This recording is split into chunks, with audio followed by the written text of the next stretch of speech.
Hello everyone, स्वागत है आपका हमारे इस चैनल जिसका नाम है गवर्नमेंट एग्जाम्स फंडा। आज हम देखेंगे नेशनल ह्यूमन राइट्स कमीशन के बारे में और स्टेट ह्यूमन राइट्स कमीशन के बारे में। बहुत ज़्यादा इम्पॉर्टेंट टॉपिक है पॉलिटी का। एक एक चीज़ हम आज कवर कर लेंगे। तो इसके अलावा आपको नेशनल ह्यूमन राइट्स कमीशन पर कोई भी क्वेश्चन नहीं पूछा जा सकेगा, लेकिन ये टॉपिक बहुत ज़्यादा इम्पॉर्टेंट है, इसलिए इस टॉपिक को कवर करना सीडीएस के लिहाज से, सीएपीएफ के लिहाज से, यूपीएससी के लिहाज से बहुत ही ज़्यादा इम्पॉर्टेंट है। तो चलिए बिना देर की हम शुरू करते हैं नेशनल ह्यूमन राइट्स कमीशन के ऊपर ये वीडियो। अगर आपने सीडीएस या सीएपीएफ का व्हाट्सएप ग्रुप ज्वाइन करना हो तो इस नंबर पर मैसेज करके व्हाट्सएप पर आप सारी डिटेल्स ले सकते हैं। तो चलिए शुरू करते हैं। National Human Rights commission. National Human Rights commission का क्या काम है? नेशनल ह्यूमन राइट्स कमीशन के नाम से ही आपको पता चल रहा है ह्यूमन राइट्स के रिलेटेड जो हमारे ह्यूमन राइट्स हैं वो वॉयलेट ना हो, उनका हनन ना हो, ये ध्यान रखना काम है नेशनल ह्यूमन राइट्स कमीशन का। इसी वजह से नेशनल ह्यूमन राइट्स कमीशन बनाई गई है कि इंडिया के दायरे में, जो इंडिया हमारा देश है उसके दायरे में, चाहे वो गवर्नमेंट कोई ऐसा काम करती है या किसी कोर्ट में कोई ऐसा फैसला लिया जाता है या उसके अलावा किसी जगह पर कोई भी ह्यूमन राइट की वायलेशन हो रही है, तो उसका ध्यान रखना, किसी भी ह्यूमन के ह्यूमन राइट्स की वायलेशन ना हो, ये काम है नेशनल ह्यूमन राइट्स कमीशन का। सबसे इंपॉर्टेंट बात जो है कि नेशनल ह्यूमन राइट्स कमीशन एक संवैधानिक बॉडी, कॉन्स्टिट्यूशनल बॉडी नहीं है। इसी वजह से आपको नेशनल ह्यूमन राइट्स कमीशन के रिलेटेड कोई भी आर्टिकल हमारे संविधान में नहीं दिखेगा। अगर ये कॉन्स्टिट्यूशनल बॉडी नहीं है तो कौन सी बॉडी है? ये है स्टैट्यूटरी बॉडी। वो कौन सी होती है? स्टैट्यूटरी बॉडी हमारी वो होती है जो किसी एक्ट के द्वारा, कोई एक्ट के द्वारा पास करने से पार्लियामेंट में बनाई जाती है। अब वो एक्ट कौन सा था? वो एक्ट था protection of human rights act 1993। पूछा जा सकता है, आपको पता होना चाहिए। Protection of human rights act 1993 के तहत नेशनल ह्यूमन राइट्स कमीशन की फॉर्मेशन हुई थी 1993 में, 12 अक्टूबर 1993 को। बहुत ज़्यादा इंपॉर्टेंट है। 2018 में इसके हुए हैं 25 साल पूरे। और इसके हेडक्वार्टर कहाँ है? हेडक्वार्टर है इसके न्यू दिल्ली में, न्यू दिल्ली में। तो चलिए चलते हैं आगे। आगे इसकी कंपोजिशन देख लेते हैं। इसकी कंपोजिशन जो है, सबसे पहले तो चेयरमैन होंगे और 4 मेंबर्स होंगे एक्स्ट्रा। सबसे पहले जो हमारे चेयरमैन होंगे वो कौन हो सकते हैं? वो हमेशा retired chief justice of Supreme Court, यानी कि retired chief justice of India ही होते हैं। इस वक्त हमारे जो नेशनल ह्यूमन राइट्स कमीशन के चेयरमैन है वो कौन है? वो है retired chief justice of India H L Dattu ji. इसके अलावा जो हमारे 4 मेंबर्स होते हैं वो कौन कौन हो सकते हैं? सबसे पहले जो सबसे पहला मेंबर होता है वो सर्विंग या रिटायर्ड जज ऑफ सुप्रीम कोर्ट। दूसरा मेंबर जो होता है वो सर्विंग या retired member of high court. और जो बाकी 2 मेंबर रह गए वो कौन होंगे? वो लोग होंगे जिनको स्पेशल नॉलेज है ह्यूमन राइट्स के रिलेटेड। बहुत ज़्यादा इंपॉर्टेंट है इनकी कंपोजिशन। इनके मेंबर्स जो चेयरमैन होते हैं वो retired chief justice of India हो सकते हैं। जो 4 मेंबर होंगे उनमें से एक मेंबर जो है वो सर्विंग या रिटायर्ड जज ऑफ सुप्रीम कोर्ट, एक मेंबर ऐसा होगा जो सर्विंग या रिटायर्ड जज ऑफ हाई कोर्ट, और बाकी 2 मेंबर ऐसे होंगे जिनको ह्यूमन राइट्स के बारे में काफ़ी नॉलेज है। ये हो गए हमारे परमानेंट मेंबर। इसके अलावा 4 एक्स ऑफिशियो मेंबर्स भी होते हैं। एक्स ऑफिशियो मेंबर्स का क्या मतलब है? जैसे ये हमारी नेशनल कमीशन फॉर माइनॉरिटीज़ है, नेशनल कमीशन फॉर एससी है, नेशनल कमीशन फॉर एसटी और नेशनल कमीशन फॉर वुमेन। ये क्वेश्चन सीएपीएफ में पहले पूछा जा चुका है, बहुत ज़्यादा इंपॉर्टेंट है। जो भी हमारा चेयरमैन होगा नेशनल कमीशन फॉर माइनॉरिटीज का, एससी का, एसटी का और वुमेन का, वो automatically national Human Rights commission का मेंबर बन जाएगा। तो इसी वजह से 4 एक्स ऑफिशियो मेंबर्स होते हैं जो नेशनल ह्यूमन राइट्स के कमीशन के मेंबर किस वजह से बनते हैं, क्योंकि वो कोई और पोस्ट के चेयरपर्सन है, इसी वजह से वो नेशनल ह्यूमन राइट्स कमीशन के ऑटोमेटिकली मेंबर बन जाते हैं। यानी कि नेशनल कमीशन फॉर माइनॉरिटीज का जो भी चेयरमैन होगा, चेयरपर्सन होगा, वो किसका मेंबर भी होगा, वो मेंबर होगा हमारा नेशनल ह्यूमन राइट्स कमीशन का। तो कंपोजिशन देखी, चेयरमैन होगा, 4 मेंबर होंगे और 4 एक्स ऑफिशियो मेंबर भी होंगे। और 4 एक्स ऑफिशियो मेंबर कौन कौन से हैं वो आपको पता होना चाहिए। National commission for minorities, national commission for SC, national commission for ST and national commission for women. तो चलिए चलते हैं आगे। आगे देख लेते हैं अब कि जो हमारे अपॉइंटमेंट है वो कौन करता है। जो हमारे नेशनल ह्यूमन राइट्स कमीशन के चेयरपर्सन है और बाकी मेंबर्स हैं, उनकी अपॉइंटमेंट किसके द्वारा की जाती है।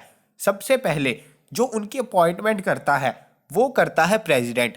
लेकिन यहाँ पे जो याद रखने वाली इंपॉर्टेंट बात है, किसकी रिकमेंडेशन पर, किसकी रिकमेंडेशन पर प्रेसिडेंट जो नेशनल ह्यूमन राइट्स कमीशन के मेंबर हैं उनको अपॉइंट करता है, तो वो करता है 6 मेंबर कमेटी जो है हमारी, उनकी रिकमेंडेशन पर। अब ये जो 6 मेंबर कमेटी है, इनमें कौन कौन होता है उसका मेंबर बहुत ज़्यादा इंपॉर्टेंट है। सबसे पहले प्राइम मिनिस्टर। प्राइम मिनिस्टर इस 6 मेंबर कमेटी का क्या होता है, member. Speaker of Lok Sabha, speaker of Lok Sabha वो भी इसका मेंबर होता है। तीसरा member deputy chairman, deputy chairman of Rajya Sabha, deputy chairman of Rajya Sabha. याद रखना यहां पे चेयरमैन ऑफ राज्यसभा की बात नहीं हो रही, deputy chairman of Rajya Sabha. Chairman तो राज्यसभा के हमारे जो वाइस प्रेसिडेंट होते हैं वो होते हैं चेयरमैन, लेकिन यहाँ पे डिप्टी चेयरमैन ऑफ राज्यसभा की बात हो रही है। और चौथे मेंबर होंगे हमारे होम मिनिस्टर। जो भी होम मिनिस्टर होंगे वो इस 6 मेंबर कमेटी के क्या होंगे, मेंबर होंगे। इसके अलावा जो हमारी ऑपोजिशन पार्टी है उनके लीडर जो होते हैं लोकसभा में वो भी इसके मेंबर होते हैं, और ऑपोजिशन पार्टी के जो लीडर राज्यसभा में होते हैं वो भी इसके मेंबर होते हैं। तो ये 6 मेंबर कमेटी जिसमें prime minister, home minister, deputy chairman of Rajya Sabha, opposition party Lok Sabha और राज्यसभा और होम मिनिस्टर, ये चुनते हैं, ये रिकमेंडेशन देते हैं नेशनल ह्यूमन राइट्स कमीशन के चेयरपर्सन और बाकी मेंबर्स के लिए। तो ये आपने ध्यान में रखना है। तो चलिए चलते हैं आगे। अब आगे देख लेते हैं टेन्योर कितना होता है इन मेंबर्स का। इन मेंबर्स का जो टेन्योर होता है वो होता है 5 साल या 70 साल की उम्र तक। 5 साल या 70 साल की उम्र तक, विच एवर इज अर्लियर। अगर 5 साल का टेन्योर पहले खत्म हो गया, 70 साल पूरे करने से पहले, 70 साल की एज से पहले, तो रिटायर कर दिए जाएंगे। या अगर उनकी 70 ईयर्स की एज हो गई तो फिर भी उनका टेन्योर जो है खत्म हो जाएगा। रिमूवल, इनका रिमूवल कौन करता है, रिमूवल कर सकता है प्रेसिडेंट, प्रेसिडेंट। इसके अलावा जो आपने याद रखनी है बात कि ये जो लोग हैं टेन्योर जब इनका खत्म हो जाता है, जो भी नेशनल ह्यूमन राइट्स कमीशन का मेंबर या चेयरपर्सन रहता है वो उसके बाद किसी भी स्टेट गवर्नमेंट या सेंट्रल गवर्नमेंट की किसी भी सर्विस में जो है अपना योगदान नहीं दे सकता। वो उसके बाद उसको कोई भी जगह, कोई भी गवर्नमेंट जहाँ पे भी बेनिफिट मिलता हो वो उसको ज्वाइन नहीं कर सकता। ये बहुत ज़्यादा इंपॉर्टेंट पॉइंट है। इसके अलावा रिमूवल, इनका जो रिमूवल होता है, रिमूवल करता है प्रेसिडेंट। रिमूवल जो किया जाता है वो प्रेसिडेंट के द्वारा किया जाता है। किस तरह से किया जा सकता है, जैसे मैंने बताया कि ये कोई और जॉब जो है साइड बाय साइड ज्वाइन नहीं कर सकते। इसके अलावा अगर वो कहीं जो है एम्प्लॉयमेंट में एंगेज पाए जाते हैं, किसी और जगह काम करते हैं, तो उनको रिमूव कर दिया जाता है। इसके अलावा अगर वो अनफिट हो, उनकी बॉडी अनफिट हो जाए या अनफिट माइंड हो, वो अपनी जो है रिस्पॉन्सिबिलिटी या ड्यूटी सही तरह से करने में सक्षम ना हो, तो फिर उनको हटा दिया जाता है। इसके अलावा मिसबिहेवियर का ग्राउंड भी होता है। मिसबिहेवियर, मिसबिहेवियर के ग्राउंड पर प्रेसिडेंट रिमूव कर सकते हैं। लेकिन अगर मिसबिहेवियर का ग्राउंड होता है तो क्या करना होगा, वो पहले जो है सुप्रीम कोर्ट के पास केस जाएगा, सुप्रीम कोर्ट एक कमेटी बिठाएगी, इंक्वायरी करेगी, फिर अगर वो मिसबिहेवियर पाया जाता है तो उसके बाद president national Human Rights Commission के चेयरपर्सन या मेंबर को रिमूव कर सकता है। तो यानी कि एक कमेटी का गठन होना और उसके साथ साथ इंक्वायरी होना बहुत ज़्यादा ज़रूरी है। इसके अलावा मैंने आपको ये बताया था कि इसके मेंबर जो है, जो मैंने आपको 4 मेंबर बताए थे, उसमें से 2 मेंबर मैंने आपको ऐसे बताए थे नेशनल ह्यूमन राइट्स कमीशन के, जो सर्विंग मेंबर भी हो सकते हैं, सर्विंग जज ऑफ सुप्रीम कोर्ट हो सकते हैं। इन केस अगर सर्विंग जज ऑफ सुप्रीम कोर्ट को अगर नेशनल ह्यूमन राइट्स कमीशन का मेंबर बनाना है तो उसकी परमिशन लेनी पड़ेगी। किससे? चीफ जस्टिस ऑफ इंडिया से। उस वक्त जो चीफ जस्टिस ऑफ इंडिया होंगे उनसे परमिशन लेकर ही उनको नेशनल ह्यूमन राइट्स कमीशन का मेंबर बनाया जा सकता है। बहुत ज़्यादा इंपॉर्टेंट पॉइंट है। तो चलिए चलते हैं। नेशनल ह्यूमन राइट्स कमीशन के जो मेंबर होते हैं उनको सैलरी सेंट्रल गवर्नमेंट ही देती है। दूसरी चीज़, नेशनल ह्यूमन राइट्स कमेटी का जो काम है, कमीशन का काम है, वो है रिकमेंडेशन देना। वो सिर्फ रिकमेंड कर सकते हैं, वो किसी को पनिश नहीं कर सकते। ये भी नहीं कर सकते कि किसी के फ़ायदे के लिए उनको ये कह दिया कि चलो आपका ये नुकसान हुआ है तो हम आपको 1 लाख रुपया दे देंगे, 2 लाख रुपया दे देंगे। यानी कि वो ना किसी से किसी भी चीज़, कोई भी उनसे पैसा ले सकते हैं, ना उनको पैसा दे सकते हैं, ना उनको कोई पनिशमेंट दे सकते हैं, ना कोई चैरिटी कर सकते हैं, कुछ नहीं कर सकते।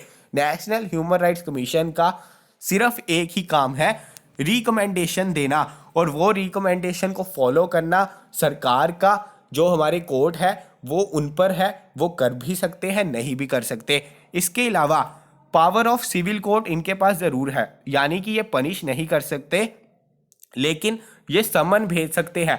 अगर कोई वॉयलेट करता है नेशनल ह्यूमन राइट्स, जो भी हमारे ह्यूमन राइट्स है उनको वॉयलेट करता है, तो ये क्या कर सकते हैं, समन भेज सकते हैं, उनको अपने पास बुला सकते हैं, उन पर इंक्वायरी बिठा सकते हैं, केस चला सकते हैं। ये इंपॉर्टेंट चीज़ है। इसके अलावा 1 साल अगर हो जाता है किसी भी चीज़ को और उस चीज़ की एक्सपायरी हो जाती है, सपोज जो नेशनल ह्यूमन राइट्स की वॉयलेशन हुई थी 1 साल पहले, कोई सामने नहीं आया, 2 साल बाद सामने आ जाता है, तो वो इनके दायरे में नहीं आता। अगर किसी भी केस को 1 साल से ऊपर हो चुका है तो नेशनल ह्यूमन राइट्स कमीशन उस पर इंक्वायरी नहीं बिठा सकती। बहुत ज़्यादा इंपॉर्टेंट पॉइंट है। तो चलिए चलते हैं आगे देखते हैं state human right commission. State human right commission भी सेम तरह ही चलती है। स्टेट ह्यूमन राइट कमीशन जो है हर स्टेट में होती है। एक ही डिफरेंस आएगा जो आपको पता होना चाहिए। स्टेट ह्यूमन राइट कमीशन के सबसे पहले तो एक चेयरपर्सन होता है और 2 मेंबर होता है। 4 मेंबर नहीं होंगे, 2 मेंबर होंगे।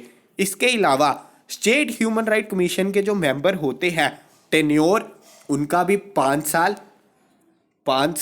और 70 ईयर्स की एज, इन दोनों में से विच एवर इज अर्लियर वो माना जाएगा स्टेट ह्यूमन राइट कमीशन के जो हमारे मेंबर्स होते हैं उनका tenure. Powers state human right commission के पास भी सेम है। स्टेट ह्यूमन राइट कमीशन के जो मेंबर्स हैं उनको अपॉइंट कौन करता है?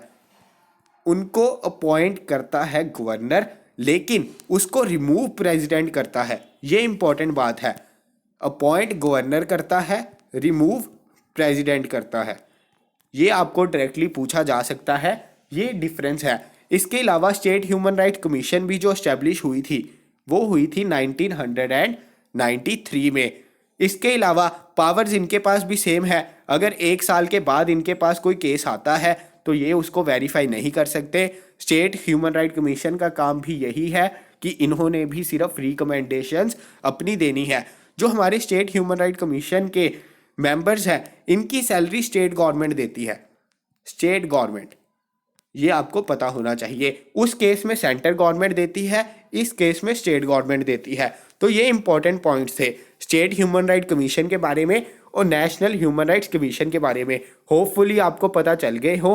अगर आपको अभी भी कोई डाउट हो तो नीचे कमेंट बॉक्स में पूछ सकते हैं। तो चलिए आज के लिए विराम लेते हैं, जल्दी मिलेंगे अपनी अगली वीडियो के साथ। Thank you so much.